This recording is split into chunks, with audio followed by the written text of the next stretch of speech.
नमस्कार दोस्तों, आपका स्वागत है इस वीडियो में। इस वीडियो में बात करने वाले हैं हम भारत निर्वाचन आयोग की एक बड़ी कार्यवाही।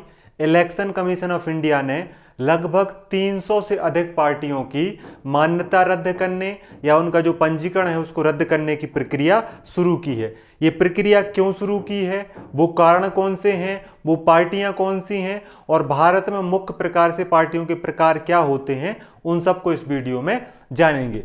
जैसे कि खबर आ रही है, इलेक्शन कमीशन ऑफ इंडिया की बड़ी कार्यवाही, 345 राजनीतिक दलों को सूची से हटाने की प्रक्रिया को शुरू कर दिया है और कुछ ही समय बाद इनको क्या कर दिया जाएगा, सूची से हटा दिया जाएगा। डीलिस्टिंग कहा जाता है इसे। क्या कहा जाता है? डीलिस्टिंग कहा जाता है। तो क्या कार्यवाही हो रही है?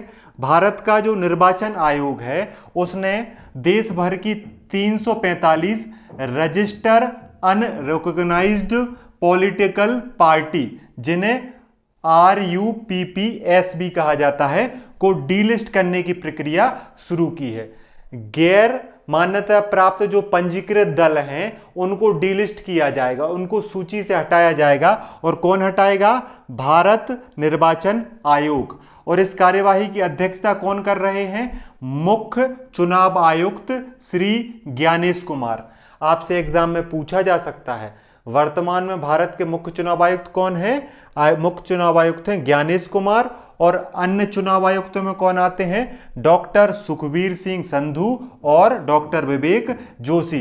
ये तीनों लोगों की टीम जो है इस डीलिस्टिंग में महत्वपूर्ण भूमिका निभाएगी, अध्यक्षता करेगी।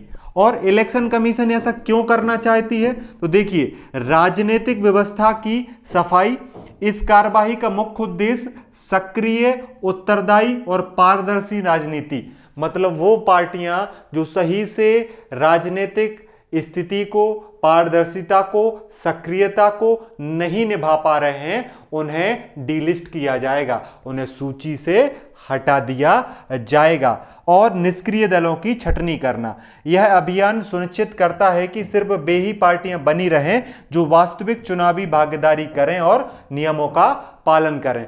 मतलब कि मुख्य चुनाव आयुक्त या भारत के जो निर्वाचन आयोग है वो ये चाहता है कि जो सक्रिय राजनीति कर रही हैं, जो पारदर्शिता के साथ काम कर रही हैं, जो चुनाव में भागीदारी कर रही हैं, वही पार्टी सूची में शामिल रहें। बाकी जो पार्टी निष्क्रिय हो चुकी हैं उनकी छटनी कर दी जाए और उन्हें सूची से हटा दिया जाए, उन्हें डीलिस्ट कर दिया जाए।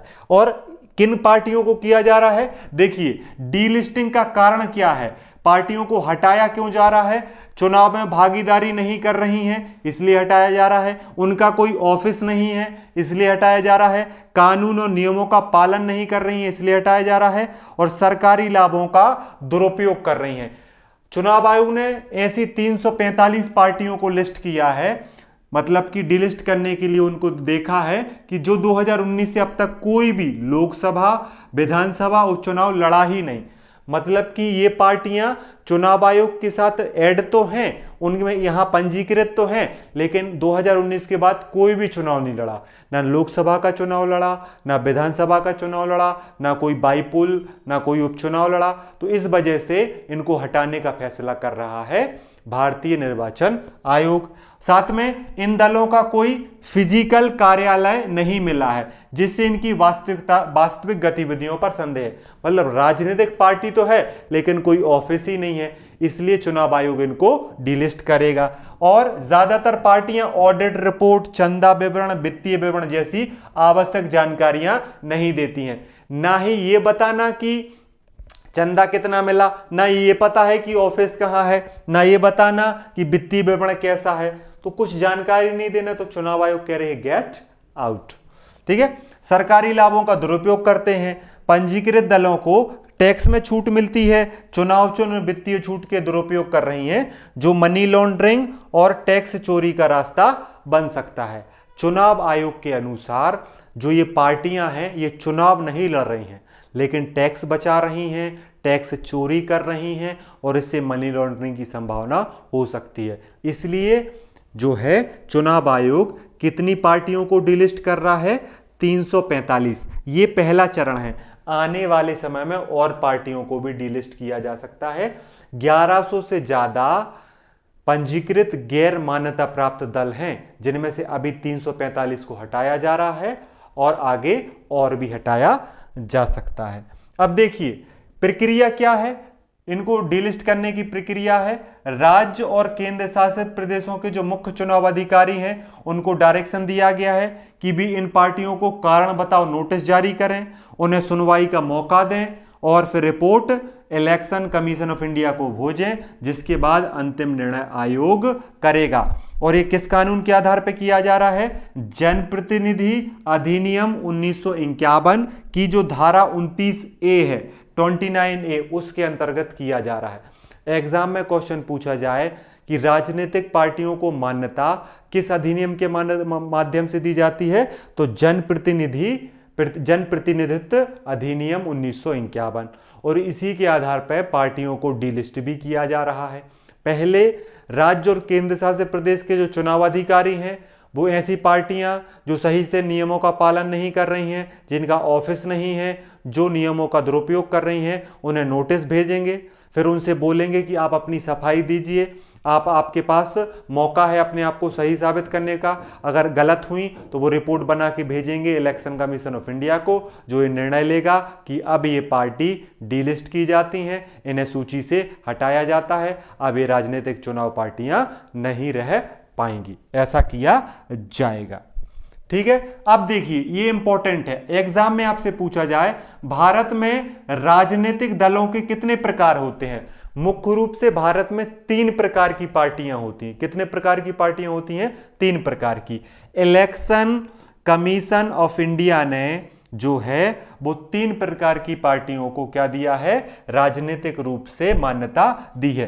पहली पार्टियां होती हैं राष्ट्रीय राजनीतिक दल, जिसे नेशनल पार्टी कहते हैं, दूसरी राज्य स्तर की राजनीतिक दल, जिन्हें स्टेट पार्टियां कहती हैं, और तीसरी जो है पंजीकृत गैर मान्यता प्राप्त राजनीतिक दल, रजिस्टर्ड अनरिकॉग्नाइज्ड पॉलिटिकल पार्टी, जिन्हें RUPPS कहा जाता है। और इन्हीं में से कितनी पार्टियों को हटाया जा रहा है?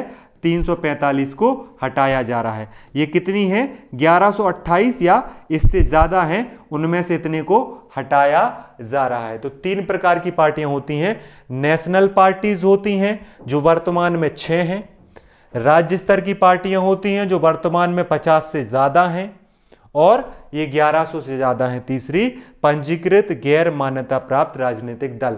और इन्हीं में से, सूची में से इन्हीं दलों को हटाया जा रहा है। तो एग्जाम में अगर आपसे कभी कोई पूछ ले कि भारत में कितने प्रकार के राजनीतिक दल हैं, तो भारत में 3 प्रकार के राजनीतिक दल हैं। जो पूरे देश में चुनाव लड़ सकते हैं उन्हें राष्ट्रीय दल कहा जाता है, राष्ट्रीय राजनीतिक दल कहा जाता है। जो राज्य में चुनाव लड़ सकते हैं उन्हें राज्य स्तर के चुनाव आयोग या चुनाव दल कहा जाता है। और तीसरे होते हैं पंजीकृत गैर मान्यता प्राप्त राजनीतिक दल।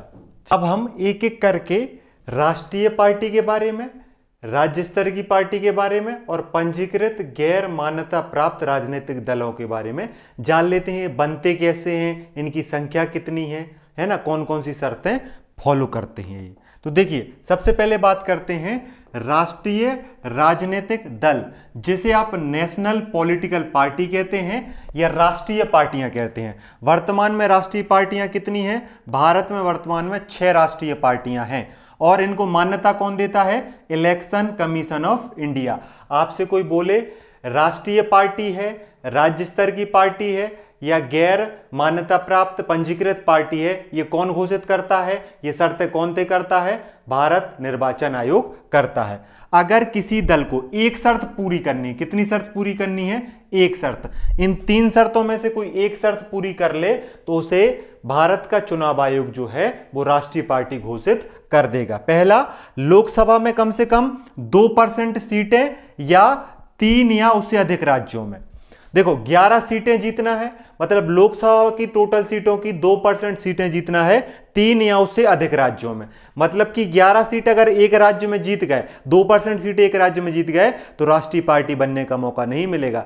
3 राज्यों में या उससे अधिक राज्यों में अगर 2% लोकसभा की सीटें जीत ली, जिनकी संख्या लगभग 11 होती है, तो उसे राष्ट्रीय पार्टी बना दिया जाएगा। या तो एक शर्त ये पूरी कर दें, या 4 या अधिक राज्यों में राज्य पार्टी का दर्जा मिल जाए। मतलब कि 4 राज्यों में अगर राज्य पार्टी बन गए तो आपको नेशनल पार्टी का दर्जा दे दिया जाएगा। और 4 या अधिक राज्यों में लोकसभा विधानसभा चुनाव में 6% से अधिक वोट शेयर या कम से कम 4 लोकसभा सीटें। देखो, 4 राज्य में या तो 6% वोट ले लो, या 4 राज्यों में 4 लोकसभा की सीट ले लो। दोनों ले लोगे तो आपको क्या कर दिया जाएगा, जो है नेशनल पार्टी बना दिया जाएगा। तो ये शर्त जो पूरा कर देता कोई एक, तीनों शर्त पूरे नहीं करना है, याद रखना, एक शर्त कोई पूरी करना है। या तो लोकसभा सीटों का 2% 3 राज्यों में ले लो, या 4 राज्यों में राज्य पार्टी बन जाओ, या 4 राज्यों में 6% वोट ले लो और लोकसभा की 4 सीटें ले लो। कोई भी एक कंडीशन पूरी कर दो तो नेशनल पार्टी बन जाएंगी। और नेशनल पार्टी वर्तमान में कितनी है?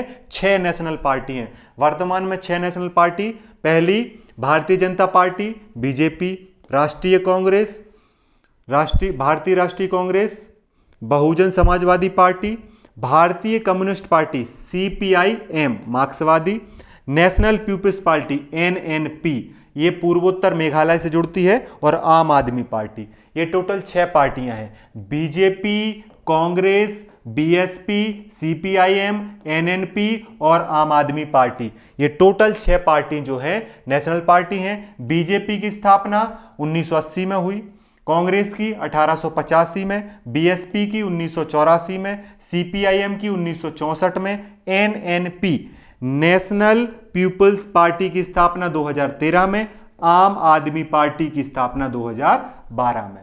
ठीक है।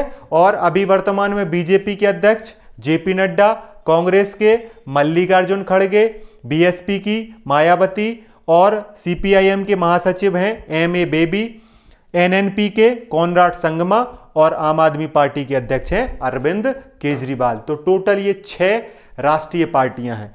अगर हम राज्य पार्टियों की बात करें तो राज्य स्तरीय राजनीतिक दल, स्टेट पार्टियां जो हैं वो 50+ हैं वर्तमान में। और इनके लिए कौन कौन सी शर्तें? कोई एक शर्त पूरी करना है, एक ही शर्त पूरी करना है, विधानसभा या लोकसभा चुनावों में 6% वोट हासिल कर लें, कम से कम 2 सीटें। 6% वोट चाहिए और कम से कम 2 सीटें चाहिए। तो अगर ऐसा हुआ, जैसे उदाहरण के तौर पे आम आदमी पार्टी ने अगर पंजाब में चुनाव लड़ा और उसने क्या कर लिया, वहां पे 6% वोट भी ले लिया और कम से कम 2 सीटें भी ले ली, तो वो राज्य पार्टी बन गई। दिल्ली में भी उसके पास ऐसे था, ऐसे ही जाके उसने गुजरात में कर लिया। तो जैसे ही वो 3 राज्यों में राज्य पार्टी बनी और लोकसभा सीटें भी जीत ली उसने, तो उसके पास क्राइटेरिया हो गया, तो उसको नेशनल पार्टी बना दिया। तो राज्य पार्टी बनने के लिए फिर विधानसभा में कम से कम 3% सीटें और या 3 सीटें जो भी अधिक हो। मतलब कि विधानसभा में अगर 3% सीटें, 3% वोट या 3% सीटें जो भी अधिक हो, वो अगर मिल गई तो राज्य पार्टी बन सकते हैं। एक राज्य में लोकसभा की 1 सीट जीतना और 6%, 1 सीट जीत लो लोकसभा की और 6% वोट प्राप्त कर लो, को राज्य पार्टी बना दिया जाएगा। और 4 राज्यों में राज्य पार्टी बन जाओगे तो फिर नेशनल पार्टी बना दिया जाएगा। ठीक है। अब देखिए, ये यहां पे जैसे शिवसेना है, समाजवादी पार्टी है, JDU है, बीजू जनता दल है, नवनिर्णय सेना TDP है, अकाली दल है, ये जितने भी आप चाहें इसको स्क्रीनशॉट लेके आप पढ़ भी सकते हैं। ये जो भी आपको एग्जाम्पल दिख रहे हैं, AMIM, DMK, EIDMK, Samajwadi party है ना, RJD, ये जितनी भी पार्टियां हैं ये राज्य पार्टियां हैं, ये मुख्य रूप से राज्यों से संबंधित हैं। अब देख लेते हैं कौन सी पार्टियां। पंजीकृत गैर मान्यता प्राप्त राजनीतिक दल, RUPPS। इनकी परिभाषा, ऐसे दल जो निर्वाचन आयोग के साथ पंजीकृत होते हैं लेकिन किसी राज्य या राष्ट्रीय स्तर की मान्यता प्राप्त नहीं होती। ना ये नेशनल पार्टी हैं ना ये स्टेट पार्टी हैं, लेकिन फिर भी रजिस्टर्ड हैं, इसलिए इनको कहा जाता है पंजीकृत गैर मान्यता प्राप्त राजनीतिक दल, जिनकी संख्या 1100 से अधिक है। जिनमें से कितने को हटाया जा रहा है? 345 को हटाया जा रहा है। इन दलों को मान्यता तभी मिलती है जब वो चुनावी प्रदर्शन करें।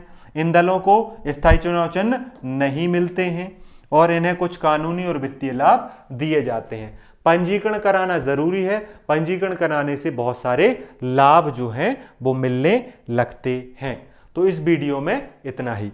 उम्मीद है कि आपको चीजें समझ में आई होंगी।